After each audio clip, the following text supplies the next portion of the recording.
Thank you, Gina. And I'm going to jump in right away here because we've got all kinds of stuff to cover for you. And today we're going to be talking about online classes and what all of that's going to look like. I want to let you know before I forget that your first secret word for your CEUs is innovation. Innovation.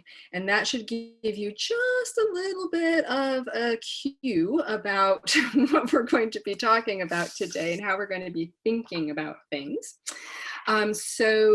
Again, secret word, innovation. And as we, before we jump into the meat of this, I just want to remind you about the 3 goals that we have for you and that we've urged you to adopt for yourself as well. Getting through this moment financially, emerging from it stronger than ever, and of course, always serving the dogs and their people. And so we'll have all of that in the back of our minds today, just as always. As we think about classes, whether they are online or in person or any other concept we can come up with, there are 4 pillars of class success. There are 4 things that we have to get right to be successful with our classes. Structure, how your classes work. The business practices, we've handled marketing in a couple of previous sessions, and we'll talk briefly a bit about pricing and policies today. The courses that you're offering, what you're actually making available to people, and then the curriculum and instruction, what's happening inside of those classes. We're going to be looking at the first 3 today. The last one is a whole topic of its own. It needs at least a session to do it justice. We're going to focus on the first 3 to start. And those of you who have taken our Best Classes in Town Dog Biz University course, you'll notice we've placed these pillars in a slightly different order than we usually teach them, but no matter the order, these are the 4 keys you've got to get right for any class program, and that doesn't change when we move classes online. But moving classes online, especially in response to a crisis, will require some heightened creativity and innovation, which is why that is our first secret word, innovation. So we cannot simply take what we do in in-person classes and think we can replicate it online in the same way. The different format or context of online teaching demands us to step back and rethink how we do what we do, what group classes can look like, and what's required for both business and student success. So this is a critical piece here, and that's why we're going to be focusing on some real out-of-the-box thinking today. The first pillar that we're going to apply that out-of-the-box thinking to is the translation work around structuring your online group classes. We're working in a completely different environment, as I said, and a direct structure translation won't work. And as we reach for a way to structure online classes, we have to avoid being arbitrary. We're not just grabbing ideas out of the air. We're not just copying something because we've seen somebody else do it. We need, what are we basing our new model ideas on? How do we decide what to try and where to experiment? And I want to step back and just look a little bit at what we're working with here. First of all, we have to think about the client experience and what it's going to be like on their end to meet and learn this way. There are going to be, significant advantages and disadvantages as we explored together in an earlier session. On the one hand, just as an example, there's going to be a lot less pressure in many ways. There's going to be a lot less distraction for the dog, but perhaps more distraction for the human learner. They're going to be juggling a lot of other pressures.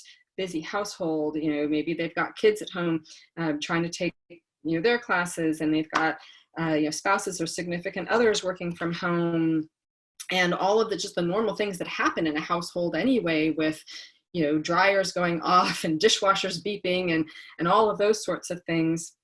And then remember too, all of us have, our attention spans are a little bit more frayed right now than they usually are. So, so we want to be thinking about all of this as we try to think about what the structure of a class might look like that's going to accommodate our learners. We also need to think about what it's going to be like to practice during class. Think about how often, when you send students in your in-person classes, how often when you send them out to practice, they end up disengaging, right? There's that whole bit where, when they're not directly interacting with us, when we're not stepping up to, it's their time to get coaching from us, a lot of times students just disengage. They stop working the dog. That is probably going to be an even bigger issue in a home environment with all of the household distraction and all the other things to pull people's attention away. And so just sort of stepping back and really trying to put yourself in the student's shoes about, if we do things the way we're used to doing them, what are people going to be dealing with? And then we need to think about your experience as an instructor too. What is it going to be like to work this way, to teach this way, when you can't take the leash, when you can't step in and directly demo with someone's dog, when you need to rely primarily on your verbal communication, when you may or may not have in the moment demo capacity, when you have such little control over the training environment, right? You have such little control over people's homes. And there's all this stuff to keep track of on your screen. You can't just at a glance see everything that's going on in the room that you're in. These student and instructor experience challenges need to be addressed via several pillars. And the first is structure. And so in a moment, I am going to share some structure element ideas, a whole bunch of different types of pieces that you might play with.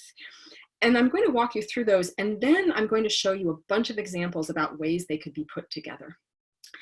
And I want you to recognize as I do this that you can steal one of these and try them if you want to, but I don't want you to be limited by them, right? This is, my goal is to show you lots of different ideas to try to spur your own too. So I really want you to just kind of let go of what you're used to classes looking like and just kind of come along on this out of the box ride with me here. So let's look at some structural elements.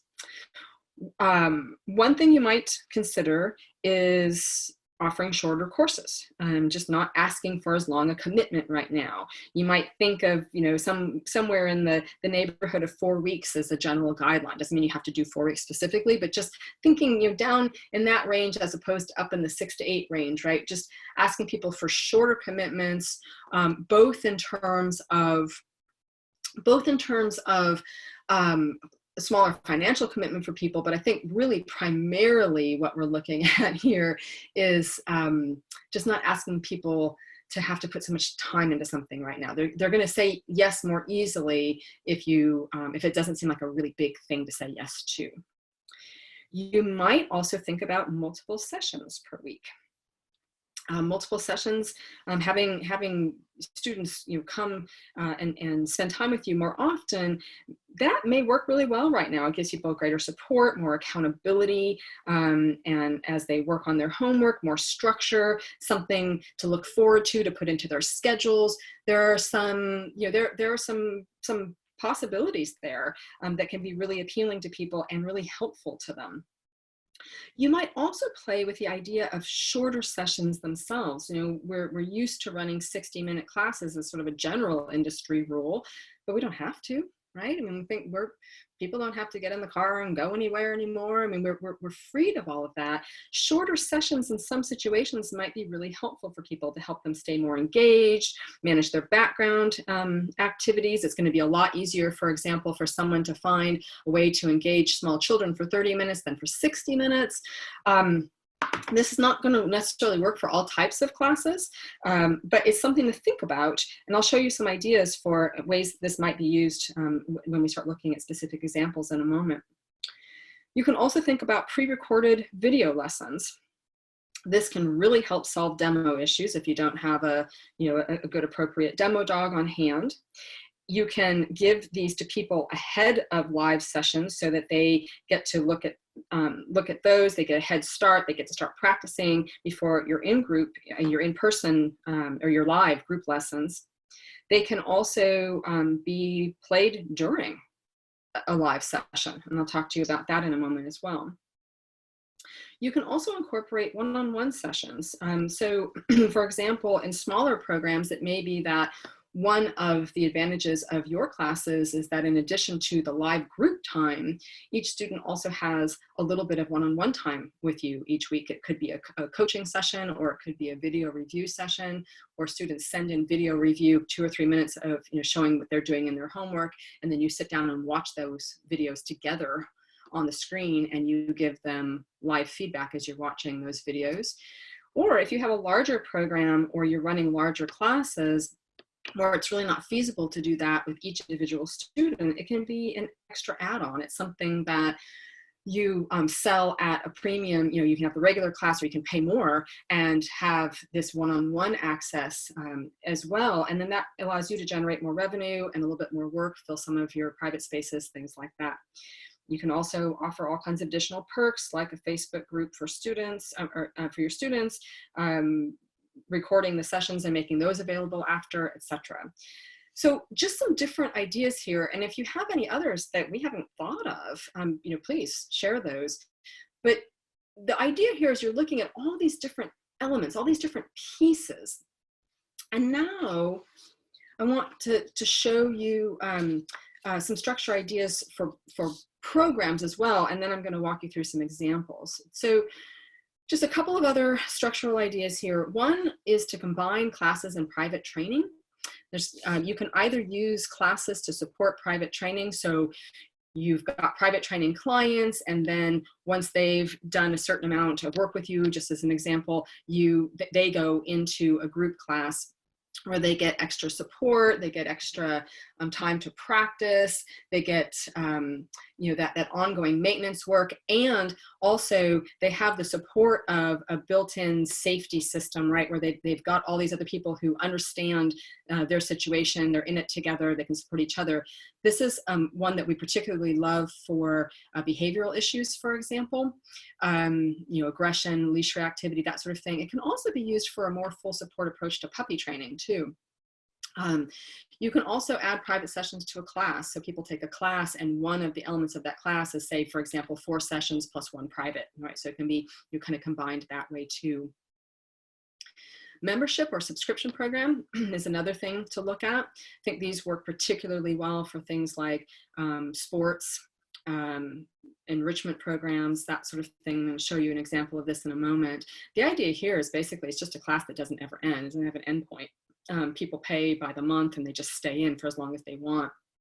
And then you can also incentivize people by giving them discounts if they prepay for multiple months or for a whole year, things like that. I'll talk a little bit more about that later. But that's something to think about as well, and I'll show you at least one example of that.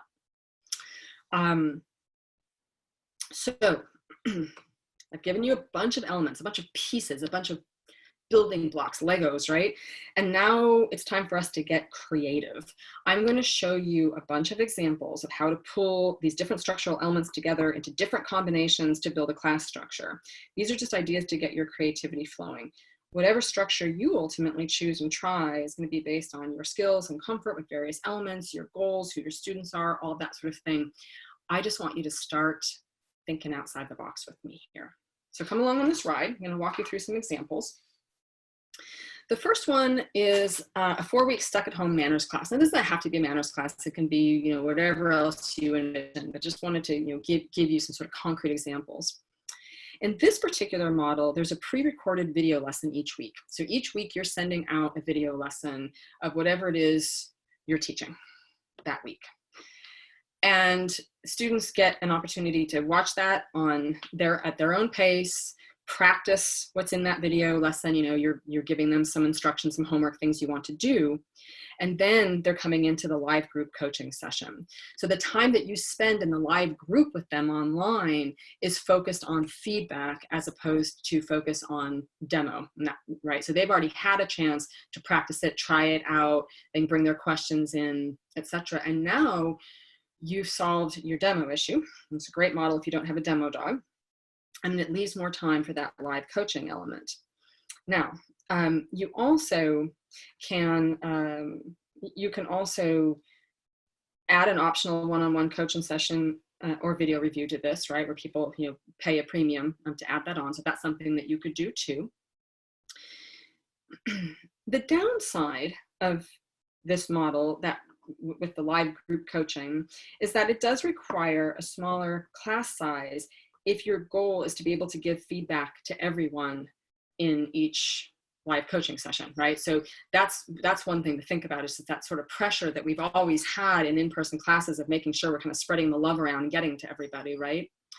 And so that's, you know, that's something to, you know, to be aware of. And so I'm going to show you a 1B of this that gets around this. And this one is one that you're really going to have to kind of come outside the box with me on a little bit. This one's interesting. What if we said, we're not going to attempt live group coaching? Gasp. Whoa. What if we said, we're going to think about this entirely differently because this is a different situation, and we're not going to try to get around in every single session and give that, you know, immediate coaching feedback. So this is a model that one of our clients is having some great success with. The way this one works is that there's one live instructional session that's 60 minutes each week.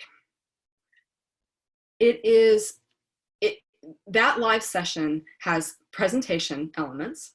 And so in this particular case, they're doing a little bit of PowerPoint and they've pre-recorded video. So just as an example, let's say that, you know, one of the cues that's being taught in the session today is recall. So they do a little bit of PowerPoint, live PowerPoint presentation about the rules of recall and what you need to know to get a good one. Then they show a short video clip of them going through the motion of training a dog recall, you know, what you probably would have done if you were, you know, doing it live in class. And then they have Q&A around that. People get to ask follow-up questions and there's some discussion around it, etc. And then people go off and they practice. And you could do this in one of two ways. People could do a short practice, you know, right then and there, or it could be that they're going to go out and practice outside of class. They're kind of experimenting with both. And then they have a Facebook group. And in that Facebook group, they say to students, if you want more feedback, you can post, you know, a 2-minute video of yourself doing your homework to the Facebook group, and we will watch it and we will give you feedback. We'll post feedback there. You could also, another way you could do this is you could do one-on-one coaching or video review, right? That it could come, the program could come with that. Now, here's the thing. If you do it the way they're doing it with the Facebook group video review, you can have more students. They're running with 20. They're running with 20 students successfully with off-the-charts evaluations and people wanting to come back for more. If you were going to do the one-on-one coaching or video review, and that was part of the class, you'd probably have to have smaller number of people, right? So that you could do that. Or if you wanted to do a lot of, you know, if you were trying to do, you know, more live coaching during the group session, you'd have to have a smaller number too. But thinking outside the box this way allows us to start thinking about, are there ways for us to hold classes with larger numbers that are still really effective for people? Because we have other ways of supporting them, of coaching them, of getting them the feedback that they need. And they also have, you know, the video lessons to review and that sort of thing too. So kind of interesting. I mean, it's just a, you know, something to play with, to think about, and, you know, depending on what your content is and what kind of classes you're doing and whatnot. So just something to play with. Okay. Here's another interesting example. This is something that that actually I hope it. Okay, I keep calling poor Kelly out, but that Kelly, who's here with us in this session, she and I were having a conversation, and this is something that we were, you know, sort of, you know, playing with and brainstorming around a little bit about, which is, so you know, you're going to teach puppy classes anyway. You can give it a spin, right? Puppy raising during a pandemic, and we were playing with, okay, you know, a lot of these owners, they're frazzled. It would be really helpful to be in their lives more than just once a week. Trying to keep the puppy focused and whatever's swirling around in the household behind them for a whole hour might be a little challenging for people right now. but what if we did 3 30-minute live sessions every week? Oh, Kelly, you did it. All right. She says she just released this and she's already got 2 signups. Oh, can't wait to hear how it goes. It's so exciting. And here's the thing. You know, we generally as trainers agree that the 3 elements that we want in a puppy class are problem solving and prevention stuff, you know, house training and biting and all that, the cue training that all the clients want, and the socialization stuff. And so what if we just said, okay, we're going to do a session on each one of those each week. And we can just really focus on that particular thing in each of those sessions. Now, you could just do, you know, a normal 60-minute session and spend some time on each of those and each of those areas in each of those sessions. You could absolutely do that. But how interesting, right? I mean, just something to try. And then you can also, you know, you can have a perk with a private Facebook group. And, you know, as I can see just quickly in the chat, some people are saying not everybody uses Facebook. Yeah, no, certainly, you know, certainly not. I don't use it myself outside of work. And so yeah, but it's an option, right? It's a perk that the people who do can take advantage of. And so just, you know, here's just some out of the box thinking, something to play with and be inspired by. Okay, here's another example for you, a 4-week sports class. Doesn't have to be sports, but, you know, it just occurs to me that those of you who teach things like agility and nose work and rallyo and things like that, it's going to be kind of a frustrating time, right? Because that's really something we're used to, you know, a lot of those, especially things that require, the things that really require equipment like agility, that's challenging. But let's get creative. So what if we use these elements, a pre-recorded video lesson each week, and people watch that on their own time, do their homework, a couple of live group sessions. One of them is a 30-minute Q&A. You watch the video, you played with the activities, what questions do you have? And then we're getting together in a separate one to do some group coaching. So people who, you know, who want some feedback, live feedback, and people are watching each other's, you know, live feedback and learning from that and whatnot. And then also a one-on-one video review session. And again, this can be with or without a Facebook group, recordings, those sorts of perks, but just something to sort of play with here. How can we continue to fill this love that people have of working with their dogs, playing with their dogs? So that, you know, here's another structure that might be sort of fun. And Cheryl asks, would you create a Facebook group for each class? It really depends on, so if you had like 3 puppy classes running, you might just create one Facebook group that everyone from your 3 different sections drops into. If you were running a leash reactivity class and a puppy class, you probably have different groups for them. And then, yeah, you'd probably, you know, give them access for, you know, for a specific amount of time, unless it was something like a membership program or something like that. When one of the perks of that is getting to stay in longer.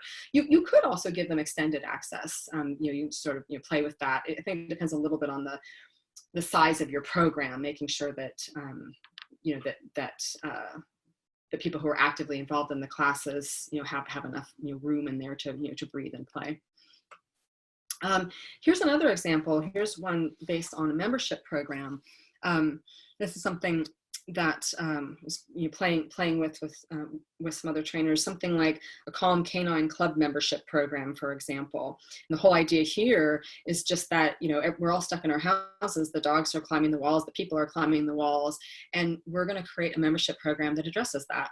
And so people pay by the month. We get together. There's a live group session every week where you are sharing some kind of a tool, you know, a work to eat piece or a puzzle game or something like that. Active games teaching, you know, the proper rules of tug, for example, or, you know, all sorts of, you know, whatever creative ideas that you've got. And a training, or maybe, you know, sometimes it's a training tip for, you know, things that you can do to help, you know, help enjoy a calm dog. You could do this, you could do all the teaching in a live group session. You could do some pre-recorded video that you share in the live session or that you send ahead of time. And then there's a group share. People talk about, you know, how did it go last week? How did you utilize the things you learned? What new ideas do you have? There's Q&A time, etc. And then you give people occasional perks. You might send an email out sharing a great resource of a website that has awesome puzzle toys, or you might send out an extra video tip every once in a while, or occasional extra session, or a guest speaker, or discounts on other classes and services, just things that people get as a special piece of being part of this exclusive club. And this is interesting. I mean, depending on what you're doing, you could either have it be sort of a small exclusive thing where there's a real premium price and there's a smaller number of people. And that might really work if you're doing something, more like, an aggression membership or something like that. I think for something like this sort of enrichment program, you might really recognize you could charge less for this because you go for a larger volume. Right? This is something that really could be a much larger program. So I think that's something fantastic. Oh, I love that idea, Courtney. Yeah, one of them could be a DIY flirt pole. And yeah, Sheila, exactly. Like you could totally do 2 30-minute sessions in this instead of one session. Yeah, exactly. I love it. Right. Playing around with those different elements, and yeah, wonderful. Fantastic. So some ideas for you there. Again, these are not the only ways to organize these things. I love, that you're already jumping in to the chat and kind of, playing with different, different ideas and move these elements around in lots of different ways. As you do this in any of these structures, one thing that I really would recommend is looking at utilizing an open enrollment structure on top of all of this, which is basically just a rolling enrollment. The idea that as soon as people become aware of your classes and are interested, they can join in so long as you have room. There are some real advantages to this. First of all, it gives you the best chance of getting your classes full and keeping them that way. Because if you are launching a program tomorrow and you've only got 2 people in it, but you wanted 6, you can go ahead and start. And then as people find out about it, they can join in, and you're not going to run at 6 forever or have to postpone or cancel or whatnot. So you've some really nice advantages there. I also really like not asking students to wait. I don't want them to wait to be able to give you their money because you need it, but I also don't want them to wait because they need you. And so whether it's puppies that need socialization, or people who are climbing the walls because they're stuck at home with their dogs, we don't want them to wait to have time. And so the thing you have to understand about open enrollment, which we do not have time to talk about in detail now, is it does require open enrollment curriculum. You can't, if you know us very well, you know that this whole idea about being innovative and thinking outside the box and doing things differently is not a new theme for us. And we've been teaching open enrollment for quite a few years now, and all of our curriculum packages that we've created have all been open enrollment, because the whole idea is that it really is about stepping back and breaking some of these rules that we've imposed on ourselves that don't actually have, they don't have a real foundational need, like we have to teach things in a certain order. And so the worry about that Abby is expressing about catching up, if you use open enrollment approach to curriculum, no, you don't have to worry about that at all. And this isn't something that, again, I have time to talk about now. We'll probably talk about it a little bit in future when we talk about curriculum and instruction. But just understanding right now the sort of practical applications and advantages of this. But yeah, you have anticipated you do have to, yeah, exactly, Doris, standalone modules, yeah, essentially. Not modules necessarily in the way that word is sometimes used, but yeah, all of your lessons are standalone. People can, no matter what level they're at, no matter how long they've been in your class or haven't been in your class, every lesson you teach is a lesson that has value in itself. And open enrollment, especially for puppies, Yvonne, especially for puppies, because we do not want them waiting. We just don't want them waiting. Okay, so I'm sorry we don't have time to delve more into that, but it is something that, again, we'll touch on in future. You can also, there are some articles in the Dog Biz blog on our website. There are a whole bunch of free articles on our blog about open enrollment and things like that. So that's something you can take a look at if you want a little bit more exposure in the meantime too. The next thing we want to think about, you definitely need this in open enrollment, but we require it, or not require, we recommend it no matter what kind of structure you're teaching, is thinking about orientation, right? I mean, we generally use them in in-person classes. I think we're going to want to use them in online classes as well. And it's one of the ways that, as Gina was just pointing out in the chat pod, that you can kind of help people as they're jumping into a class that's already in session. But we need to think about the content a little bit differently. We have slightly different things to accomplish than when we teach in-person classes. Some of the things are the same. You know, if you generally in your orientation introduce people to basic learning theory concepts and things like that, yeah, absolutely. You probably still include a lot of that, but some of the practical things are different. I mean, we don't need to get people ready for the distraction of being in a room with other dogs, because they're not going to be in a room with other dogs. But we do need to get them ready for taking classes among the distraction of attending class in the middle of whatever's going on in their own homes. And so sharing tips for managing distraction, getting their personal training space set up, having their tech set up, etc. And you can, as Gina said in the chat, you can do this via video that people can watch, on their own time. You could do it one-on-one if you have to price that in, but you can do it one-on-one if you have a small enough program to accommodate all of your learners that way.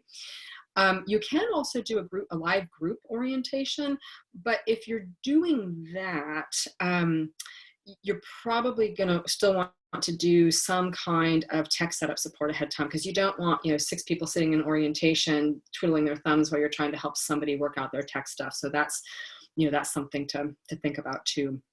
And then I would also recommend providing your students with a prep checklist that you encourage them to go over before each class, that they're, all the things they should check for their tech setup, for their training space setup, advice for minimizing distractions, getting their training gear together, etc. Just, help set people up for success. And Heather, it looks like Heather's already doing that. I love that. Wonderful. Wonderful. Okay. I'm going to switch gears now from the structural pillar to the business practices pillar. One of the elements in this would be marketing, of course, but we've done that in previous sessions. So I'm going to focus primarily on pricing and policies and that sort of thing. And I just want to remind you what Gina said at the beginning of this, which is that price fixing laws forbid us to talk about specific prices. So I've got some prices in my slides as an example, because it's purely an example. What we can't do is share your individual actual rates in the chat pod. So just remember that that's not allowed, and we don't want to get ourselves into trouble. So the first thing I want to just talk about a little bit is pricing. And I just want to remind you of the real goals of underpricing your services, remembering that it doesn't serve you, and it ultimately doesn't serve your students and their dogs either. One thing that, one risk that you run is not making enough to get through this crisis. It doesn't matter if people are signing up for your classes if you're not charging enough to cover your rent or mortgage. And then we also don't want to undervalue these services. We don't want to undermine them. We don't want, with our pricing, to tell people that online classes aren't as valuable as in-person classes. In fact, as a lot of you are reporting out, some of you have shared in the group chat and the Facebook group, I've gotten a lot of emails from people talking about how a lot of their students the feedback from their students is, wow, I wasn't sure about this, but I think I actually like it better than in-person classes. It's working better for me for various reasons. And, we together, a number of sessions ago, all brainstormed together, if you recall, all the advantages and potential advantages of online classes. So we don't want to undervalue those now. And certainly if you decide you want to continue offering them down the line after all this is over, you don't want to be starting behind the 8 ball because you've convinced your community that they don't carry the same value as in-person classes. So something to think about that. And also just a gentle reminder, no guilt about charging for your paid services. You're running a business, and that's what businesses do. You can use your content marketing, like we talked about in a previous session, to serve those who can't pay you.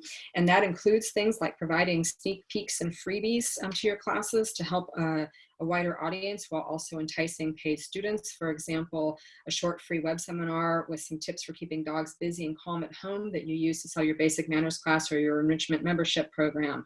Or you can invite people to attend their first session free and then stay and pay if they like it, right? So you can do things where you get some content out to everyone, but you're still asking to be paid professional rates for the professional work, the services that you're actually selling. So just keeping that in mind as well. As you think specifically about pricing classes, there are a few considerations that we want to take a look at. The first thing is you've got to make sure that you already know what your usual per session rate is. So what your class hour rate is. So for example, just for super simple math, let's say that you usually teach a 6-week class and you charge $150 for it. Your per session rate is $25. So when I pay you $150, I'm basically paying $25 for each of the 6 sessions, right? If you were charging $300 for your class, it would be a $50 per class hour rate. So we just want to know what that is first going in, because that's one of the numbers we're going to be kind of using as a little bit of a guideline. Then we want to take a look at, for the class structure, that model that you're going to be using, what is the total class time for students? So if they're with you in class for 2 30-minute sessions, that's an hour. If they're with you for 3 30-minute sessions, that's an hour and a half. Like what is the amount of, what is the class hour per week? Because we're going to want to multiply that times your rate, right? Then we also want to look at other structural elements and perks. So if you are providing pre-recorded video lessons, for example, or homework videos, if you're giving people the class recordings, those things all have value.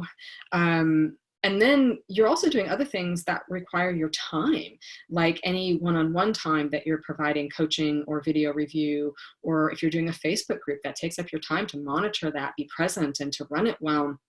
And so we're thinking about all of those other pieces that have value as well. And then your class size, right? So depending on the way that you structure, the structural model that you choose or that you build is going to determine on some level that, and just your own comfort level is your class size. So if you are running classes with 4 students, for example, you've got to take that into account. You have to make sure that you're making what you need to make teaching the classes worthwhile. And so you may price things differently on some level if you're running 4 students versus 20 students. Not always, because again, some of this is just the value that people are getting. It doesn't mean that you have to, have super cheap classes if you have more people, but you're certainly wanting to definitely think about class size when it's small, for sure. Okay, with all of this in mind, I'm going to show you one simple pricing example just to kind of get you thinking about how you pull all of these considerations together. And again, these are just examples. These numbers don't mean anything. They're not a suggestion of what you should be charging. But so let's look at that 4-week Stuck at Home Manners class. And let's say that in this class, there's a pre-recorded video lesson every week. And then there's a live 60-minute group coaching session. And in this particular case, let's say that you usually run a 6-week basic manners class at $30 per session hour. And so you usually charge $180 for that class, right? Because you're charging, 30 times 60 is $180. In this case, you're doing 4 weeks. And so you're charging that 30 times 40 for the 4 weeks, and you're getting $120. Okay. So if you're with me so far, you can price that this class around $120. Sure, I definitely wouldn't charge any less than that for it. But what about all the other value people are getting? What about the video lessons, for example? What about class size? Are students getting the benefit of being one of very few? When I look at those pre-recorded video lessons, I mean, right there, I'm thinking, I can't leave this at $120, right? They're getting more than just that 1 hour of my time. And so I think at a minimum, you could price this at $150. I wouldn't be shy about charging your regular $180 for it, or even more, especially if you're adding extra perks like a Facebook page, for example. Because the thing you want to remember is that people aren't just paying directly for your time, $1 for a minute, right? That's not the point here. You want to make sure your time's being compensated, but people are paying you for access to your expertise and the results, the outcome that that brings. I mean, that's really what the value is to people, not just the specific amount of time being spent. So that's something to think about. And yeah, those pre-recorded video lessons, Linda says, they are a lot of work to put together. Recording anything, right, Paula says, is so much work. I just glanced up and saw that. It's so true. So we want to be thinking about that as well. And then if you're adding additional optional extras, those will be an add-on price. So for example, in this case, if you're giving people the option of a 30-minute coaching or video review session, let's just say for simple math that your hourly private rate is 100. Well, you would charge at least $50 for a 30-minute private session in this case. You could charge more though, right? You could absolutely justify charging more because you're probably going to spend time reviewing that video ahead of time, etc. And again, it's in the value. It's not just a direct translation of your time. So I hope that this helps you to think a little bit about how this sort of thing can be priced. So, for any of the examples that I showed you, is this kind of thinking through with those pricing considerations, and that you use to come to come up with an idea. And there's not a specific formula. You're just having to factor these different pieces in. Okay. Then looking at discounts and comparing online and in-person classes. Again, just a reminder, the purpose of a discount is to make money you might not otherwise have made. And so you can absolutely use a discount to entice people to try your classes with an introductory price, but not by setting a regular low price. And so one of the things you're wanting to think about here is you want to make sure people know what the real price of the class is, and that for a set period of time, you're running it in an intro to entice people to give it a try. Try it out. You can also, as I said earlier, do things like a free test drive. You're giving people an opportunity to try a session first, or do a free web seminar with you, things like that. But again, that's different. We're still the class itself, we're wanting to make sure we're setting at a good rate. You can also use a discount to incentivize multiple month membership prepay, as I had said before, so that you are saying, hey, if you prepay for 3 months of membership or 6 months or a year, you get a lower price. And you can also do it to bundle classes. So, that frustration of people taking one class and then checking off the list and walking away. I think that one of the possible advantages of this online thing is that maybe we have a better chance of breaking that, because people don't have to commit to getting in the car every week and going somewhere. And maybe we can start chipping away at that problem. And one way we can do that is by bundling classes, is by giving people a discount if they commit to more than one course up front. So that's something that you could use discounts for as well. In terms of pricing in relation to your in-person classes, if you want people to see online and in-person classes as having the same value, price them the same.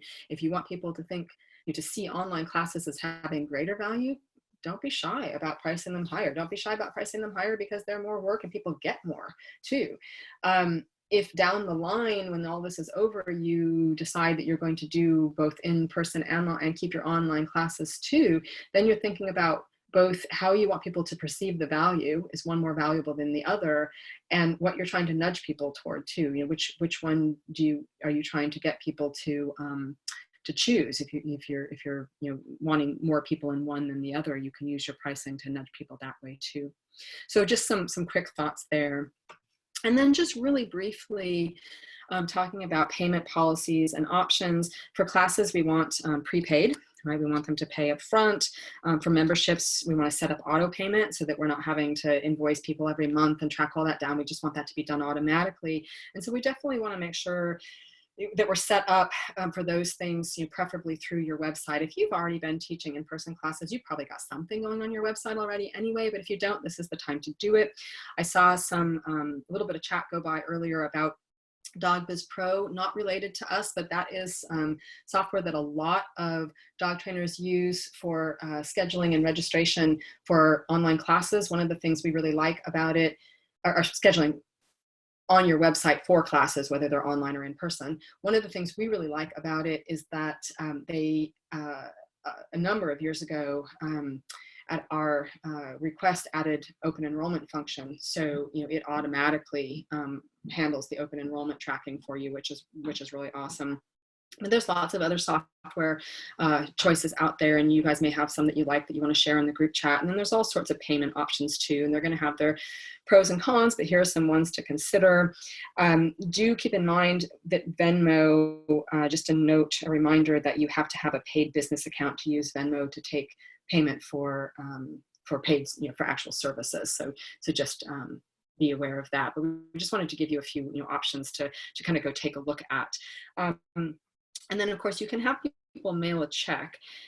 It's slow, and you always have those issues about, oh, what if the check hasn't come, but the class is starting? And so, ideally, as you get underway, we'd really encourage you to get yourself set up. It's just going to be so much less admin time, and it's going to be a much smoother experience for your students as well. And then people are going to need to sign your class contract and waiver. The simplest way to do that is to employ signing software. There are a lot of options out there. Almost all of them allow you to do a little bit for free, so you can try them out. Put up some of the most common ones. DocuSign tends to be a little bit more expensive. EverSign tends to be a little bit less expensive. So you can kind of look at pricing and features, but they're all fairly similar. So I would just go and compare the pricing, play with them, see what feels most comfortable to you. They're all pretty straightforward and easy to use. You can also do things like having clients print and sign and scan and email back a contract or waiver. But I think from an admin perspective and from a student experience perspective, and just from giving yourself the best legal protection possible, it really makes sense, if you're going to be doing much of this, to invest in some contract software.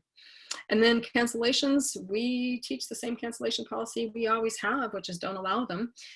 Please remember, your clients are adults, and they have to be responsible for their own choices and schedules and overscheduling themselves and all those sorts of things, and prioritizing. And remember that when you allow cancellations, when you make it easy for people to cancel, when you give people, you give people 6 weeks to attend 4 sessions, or you give them the ability to come do makeup sessions, or sit in on another class for all of those sorts of things, you are actively, inadvertently, but actively encouraging people to be inconsistent with their training. You're making it easy for them to prioritize something else over their training. And when you do that, people will do it more often.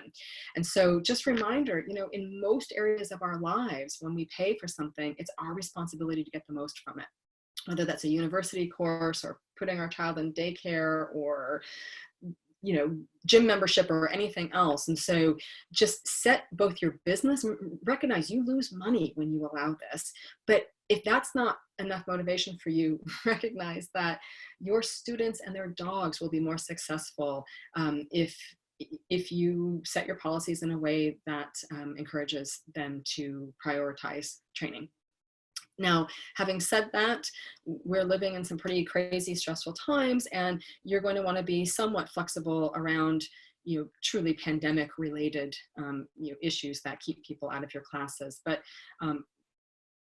and so we're definitely counseling a little bit more flexibility in these policies than usual, although I will say the vast majority of trainers are too flexible to begin with, so be careful with that.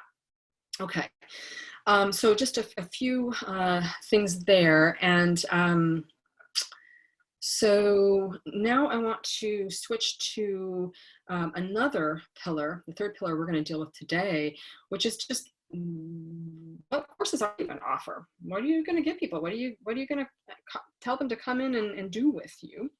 And I am going to share some examples, and then I'm going to ask you to share yours too. The thing, as we think about course offerings, we have to ask the question, what do the people need? I mean, largely they need a lot of the same things they needed before, but they might need a bit of a spin on it. So, they still need puppy classes, they still need help puppy raising, but that might be a little bit different during a pandemic, right? So you may have classes that are, kind of specific to that. They probably still need basic manners, but you might do a spin where you're talking about stay-at-home manners, or one of you in a previous session had a great idea about lunchtime manners. You might play, for sports folks, you might play for things like agility at home, right? Thinking about, well, gosh, we can't get together and use all that equipment, but what kind of foundational things can we be working on and strengthening? What are the kinds of things that we never give enough attention to that we have an opportunity to focus on here? What kind of creativity could we do with lessons about, agility exercises with common household items? We can really kind of play with some of that. And then also thinking about this moment too, creating entirely new classes, not just spins on the usual things, but new classes for the moment as well. A lot of you have been talking about things like, boredom busters sort of concepts with, tricks and enrichment games and play and things like that. Gracie Peck had a great idea about quarantines. And I don't remember whether she was talking about teen dogs or teenagers at home, but either way, I would imagine that would be really helpful to a lot of students. And clicker training with kids, and just things that allow people to get a little bit of relief. Let's get the kids and the dogs occupied in something. And so just so many ideas. Jennifer says that she did a home agility this morning as a boredom busters. Broomsticks have broomsticks have many purposes now, right? I would imagine. I love it. I love it. And so that's our chat topic today. It's just, what course ideas do you have, and which of these structural elements are you interested in? And yeah, share. Let's pull out this creativity and really play here. Heather says she used pool noodles. I love it. Oh, that's fantastic. That's great. Let's see, what else have we got here? Yeah, so Linda's doing some. Yeah, right. So Linda says, great thing about nose work is that you can tire your dog out without ever having to leave your house. So that's really interesting. Yeah, and that'll be interesting to do some thinking around how to get those advanced students. I think maybe giving them some challenges, things like that, like challenging them to come up with, a way to do this or a way to do that, and then come together and share. Maybe getting them just feeling like there really is something to do there. Paula's doing a lot of enrichment, boredom buster stuff. Yeah, love that. Cones are great for the shell game, Abby says. Love it. Patrice likes the pre-recorded and live video feedback elements. April's using a chair to teach dogs to crawl under. I love it. Camping manners. Lots of access in gene state. Yeah, giving people that's great. I love that. Walking with Wednesday, her dog's name is Wednesday. I love that, TJ. That's great. Learning indoors. Yeah, that's wonderful. Basic new dog webinar. Yeah, so many people are getting dogs right now. Yeah, TJ, that's huge. What do we do to help the people who are bringing dogs into their home during a pandemic? Jerry's doing, she's got an idea about basic obedience for kids. Yeah, oh my God, I know there'll be a lot of parents that'll be right on top of that. Treat trails in the backyard is a boredom buster idea from Heather. I love it. Tricks, and yeah, just, God, there's just so much stuff.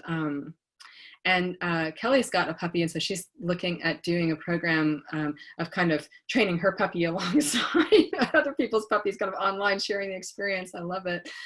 Yeah, TJ, I mean, support group. I do think that a lot of these structural elements basically give you that, and the membership program is kind of that concept. Yeah, seriously. Yeah, and Linda says she's had a lot of requests for puppy classes, which she doesn't usually do. There is a huge demand right now because people are out getting puppies, and it's good to hear that they're still thinking about training, even during this time. So, yeah, wonderful. And Kurt's looking at creative ways to handle the loose leash walking issue, which is a little bit more challenging right now, starting indoors, getting into their backyards, etc.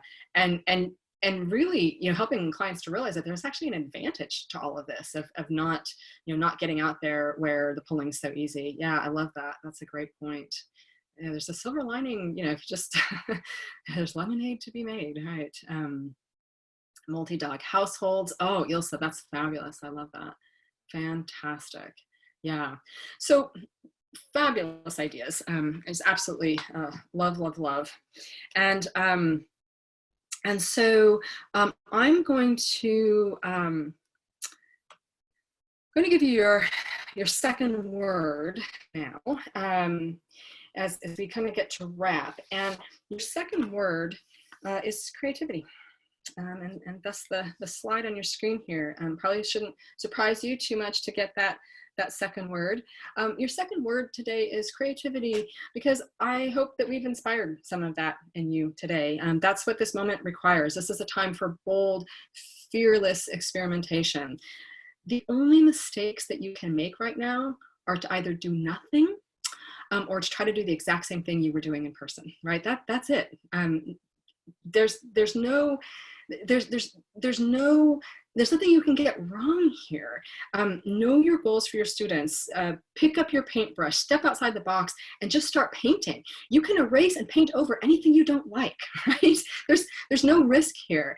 And the thing is to remember that your students are in this moment too. I mean, quite frankly, most of them aren't even going to notice when you decide, ooh, that didn't work so well, I'm going to try this instead. They're probably not even going to notice. They won't be as critical as you were. They won't know what you were trying to do. But even if they do, they're in the moment too. We all are. I'm sure you guys have seen a few of the mistakes we've made the last few weeks, and you probably noticed some of the tweaks that we've been making along the way, like, ooh, maybe this would work better than that. And you know, you haven't run away. You're like, oh my gosh, what are these people doing? Right? This is the moment we're in. So step into that fearlessly. It doesn't have to be perfect, because you can creating is the whole creative process, and anything we do is about trying something and then making adjustments along the way. And so just be bold for that. And if you're looking for a place to start, if you're feeling like, yeah, that's great, Veronica, but oh my God, my head's exploding. When you get the recording from this and you get the PowerPoints, just sit down and look over it again. Cross off anything that you're like, oh yeah, that's not me, that's not my style, I don't think that would work, you know, for my particular skill set or my students. Look at what's left over and just start playing. What if I put it together this way? And imagine, what are the pros of that? What are the drawbacks I can see? And then just pick something and try it. Because again, you can adjust as you go. You can adjust after when you do the second thing. Just go for it, okay? Be creative. That's why it's the second word, creativity. Just get out there and have fun.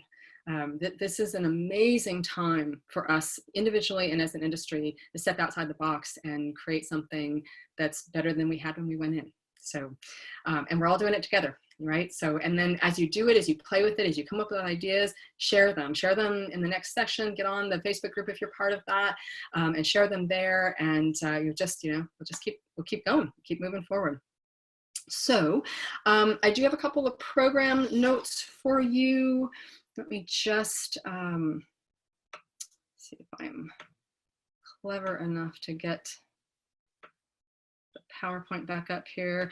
A couple of program notes for you. Just a reminder, those of you in the US who have financial questions around filing for unemployment, the CARES Act, EIDL, PPP, all of that crazy money loan stuff and how it applies to our small dog businesses. Just a reminder that on Thursday, we're doing the Dog Pro CPA bonus with Marie Policino. We've got the two sessions of that on Thursday. And then our next regular session will be this next Tuesday, May 5th. And we will, in the next couple of days, give you a heads up about what the topic of that's going to be. We're still kind of playing with it a little bit. And so we'll let you know when that's all set. So we'll see some of you on Thursday, and then hopefully we'll see you all next Tuesday, and have a wonderful, wonderful week, and put those creative thinking caps on and let us know what you come up with. Stay safe and well, everyone.